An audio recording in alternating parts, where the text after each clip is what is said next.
السلام علیکم ورحمۃ اللہ وبرکاتہ۔ میں خادم عبدالمتی اور آج آپ سے ہم گفتگو کرتے ہیں کچھ ٹیوشن کے تعلق سے، اور آج کے ہمارے مہمان ہیں حضرت مولانا مفتی گلزار قاسمی صاحب۔ میں ان سے گزارش کروں گا کہ موضوع تشریف لائیں اور ٹیوشن کے تعلق سے کچھ گفتگو ہونی ہے۔ آج تشریف لائیں۔ السلام وعلیکم السلام ورحمۃ اللہ۔ الحمد للہ تشریف لائیں، تشریف لائیں حضرت، یہ رہے اور سب بخیر ہیں؟ اللہ کا فضل شکر ہے۔ جی، میں نے سنا کچھ شکایت آپ تک پہنچی ہے ہمارے تعلق سے۔ آپ کی شکایتیں بہت آتی رہتی ہیں۔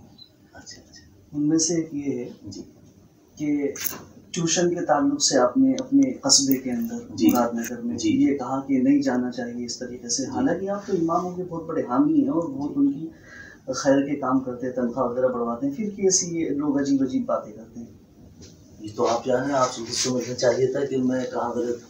نہیں، میں یہ سمجھ رہا ہوں کہ مجھے خود آ کر آپ سے اس بارے میں بات کرنی چاہیے تھی، اسی لیے درمیان میں نہ جانے کون کہتا ہے۔ اگر آپ تک یہ بات پہنچی ہے کہ ہم ٹیوشن کے خلاف ہیں جی تو اللہ گواہ ہے، ہم ٹیوشن کے خلاف نہیں ہیں۔ جی، ہم ان ائمہ حضرات کے خلاف ہیں جو ٹیوشن کے نام پہ گھر گھر جا کے دستک دے کے بچوں کو پڑھا جاتا ہے۔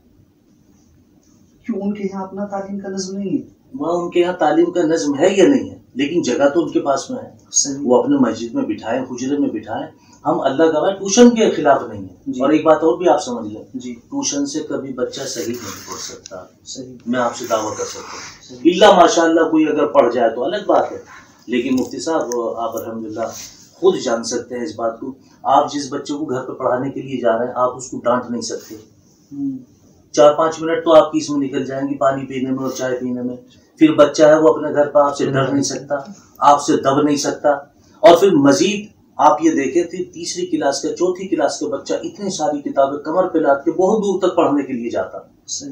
ایک مولانا امام جس کا تعلق عوام سے ہے، جو اپنے علاقے کا ایک بہت بڑا چودھری ہے، نائب رسول کی جگہ پہ ہے، وہ اللہ کے گھر میں ہے، منتخب کیا گیا، اللہ کے دین کی اشاعت کے لیے قبول کیا، اللہ نے اس کو اپنے گھر میں قبول کیا۔ وہ آدمی چھوٹے چھوٹے بچوں کو نہیں، بڑے بڑوں کو بھی اگر پڑھانے کے لیے جا رہا، ٹیوشن کے نام پہ دستک دے کے جا رہا، میں اس کے خلاف۔ تو یہ تو پھر آپ کی فکر سلیم ہے جو آپ کو پریشان کرتی ہے، اور لوگ اسے یہ ان کی پریشان نہیں۔ اصل میں بات کیا ہے، حضرت امام شافعی رحمۃ اللہ علیہ کے استاد سے محترم امام وقی رحمۃ اللہ علیہ نے ایک بات ارشاد فرمائی شعر کی شکل میں کہ علم کس طریقے سے حاصل کیا جاتا ہے۔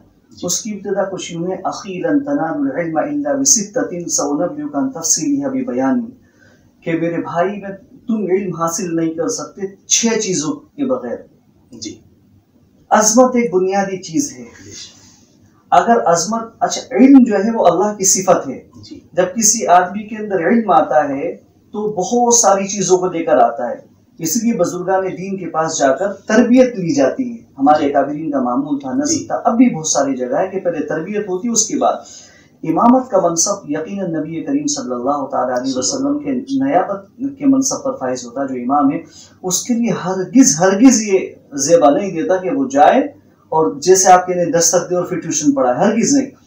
امام مالک رحمۃ اللہ علیہ اپنے زمانے کے فقیہ وقت ہیں اور بہت بڑے امام ہیں، امام المدینہ ہیں، امام الہجرہ ہیں، امام دار الہجرہ۔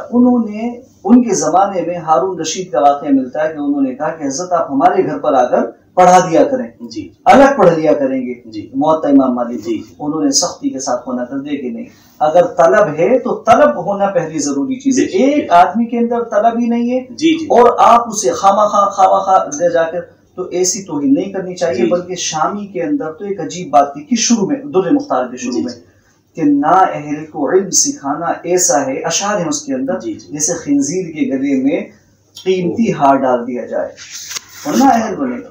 تو اس طریقے سے یعنی اتنی اہمیت کا حامل علم آپ کے پاس ہے، اللہ کی صفات سے جو تعلق رکھتا ہے، اسے لے کر آپ ایسے جائیں، ہرگز نہیں۔ آپ بھوکے رہیں، کچھ بھی رہیں، یا آپ کے اندر خودداری اور غیرت کا ہونا ضروری ہے منصب امامت کے لیے۔ اگر غیرت نہیں ہے تو نامناسب بات ہے۔ شاید کچھ لوگ ہوں گے ایسے جو کرتے ہوں، کیونکہ اکثر ہمارے ائمہ ماشاءاللہ اس چیز کا خیال رکھتے ہیں، تو کچھ لوگ ایسے اللہ کرے وہ بھی اسی ڈگر پر آ جائیں۔ بہرحال ایسا ہے کہ کسی کا ایک ہی آنسو بدل دیتا ہے قسمت کو، اور کسی کے عمر بھر رونے سے کچھ حاصل نہیں ہوتا۔ درست۔ اصل تو بات یہ ہے کہ مفتی صاحب کے ہوں چاک، اگر ایک دو کوشش بھی کرے کوئی، 100 چاک ہوں تو کیسے دامن کو سیا جائے۔ کوئی امام نہیں ہے وہ مدرس ہے، کوئی مدرس نہیں ہے وہ مؤذن ہے، لیکن میرے لیے تو تینوں کی عزت دل میں گھر کیے ہوئے ہے.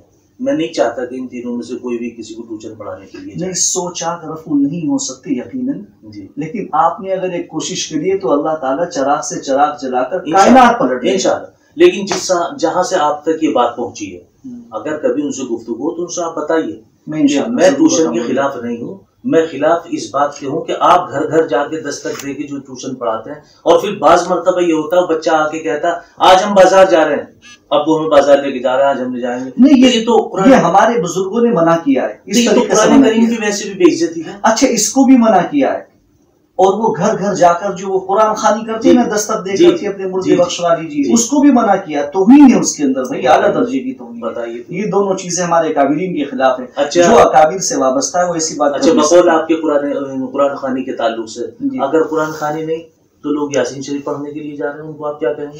یاسین قرآن کا حصہ نہیں. یہ تو آپ دیکھیں جنہوں نے یہ قرآن کریم کے تعلق سے، قرآن خوانی کے تعلق سے بین لگایا، وہ جو یاسین شریف پڑھنے جا رہے ہیں وہ قرآن کریم کی نہیں ہے. نہیں، وہ انہوں نے خواہ اپنی دانست میں سوچا ہے. آپ سورہ اخلاص بھی پڑھنے جا رہے ہیں، وہ بھی قرآن کریم کا حصہ ہے.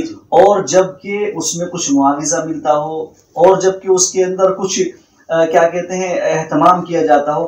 ہمارے اکابرین کا جو متفق علیہ یعنی فتویٰ ہے وہ یہ ہے کہ آپ ہرگز نہ جائیں اس طریقے سے. بعض لوگ اس کے اندر نرمی برتتے ہیں، لیکن ہمارے اکابرین جو دارالعلوم دیوبند کا فتویٰ ہے اور دیگر بڑے بڑے اداروں کا، معقل اداروں کا فتویٰ ہے وہ یہ ہے کہ اس کی اجازت نہیں ہے. جی جی. تو میں اپنے ائمہ حضرات سے بتانا چاہتا ہوں کہ اللہ گواہ ہے، ہم آپ کے ٹیوشن کے خلاف نہیں ہیں. ہم آپ کی عزت و عظمت اپنے دل میں رکھتے ہوئے اس لیے کہنا چاہتے ہیں کہ آپ گھر گھر جا کے ٹیوشن نہ پڑھائیں. آپ اپنی مسجد میں، اپنے حجرے میں بٹھائیں، کچھ بھی لیں، ہمارا اس سے کوئی لینا دینا نہیں ہے. آپ محنت کر رہے ہیں، بہرحال آپ اللہ نے آپ کو بہت بڑے منصب پہ فائز کیا ہے، تو آپ اس کا بیجا استعمال نہ کریں. آپ اپنے وقار کو دیکھیں، اپنی عظمت کو سمجھیں. ہاں، اللہ سبحانہ و تعالیٰ کے آپ دوست ہیں، علماء اللہ کے دوست ہیں. اگر علماء اللہ کے دوست نہیں ہوں گے تو پھر دنیا میں کوئی اللہ کا دوست نہیں ہے. آپ میرے نبی صلی اللہ علیہ وسلم کے دین کے وارث ہیں. آپ اپنے آپ کو سمجھیں. آپ ٹیوشن پڑھانے کے لیے نہیں، آپ ٹیوشن اپنے مسجد میں پڑھائیں، کچھ بھی لیں، لیکن آپ گھر گھر جا کے جو ٹیوشن پڑھاتے ہیں اللہ جانتا ہے، اللہ گواہ ہے، ہم نہیں کہہ رہے. اور لوگ بھی آپ کو دیکھتے ہیں اور حسرت بھری نگاہوں سے دیکھتے ہیں، یار یہ امام ہے، دیکھو ابھی وہاں ٹیوشن پڑھانے گئے تھے، اس نے سائیکل وہاں کھڑی کی، ابھی وہاں ٹیوشن پڑھانے جا رہے ہیں، یہ سائیکل وہاں کھڑی کرے گا. اس بات کو دیکھتے ہوئے ہم نے یہ کہا کہ یار یہ ٹیوشن جو پڑھاتے ہیں یہ غلط ہے، لیکن آپ نے سمجھا کہ شاید یہ ہمارے خلاف ہے. ہم اللہ گواہ آپ کے خلاف نہیں، آپ کے چلن کے خلاف ہے جس پہ پیٹرن پہ آپ کام کر رہے ہیں. اور میں مفتی صاحب آپ سے معذرت خواہ ہوں اگر آپ کو ہماری ذات سے کوئی تکلیف پہنچی ہے. مزید آپ یہاں آئے، میں آپ کے بہت مشکور ہوں، ممنون ہوں. آئندہ بھی آپ تشریف لاتے رہیں، کوئی اس طرح کی بات ہو تو ہمارے سامنے آپ پیش کرتے رہیں تاکہ ہم اس پہ صاف صفائی کر لیں. میں آپ کا بہت مشکور ہوں. اللہ آپ کو جزائے خیر عطا فرمائے. السلام علیکم و رحمۃ اللہ. وعلیکم السلام.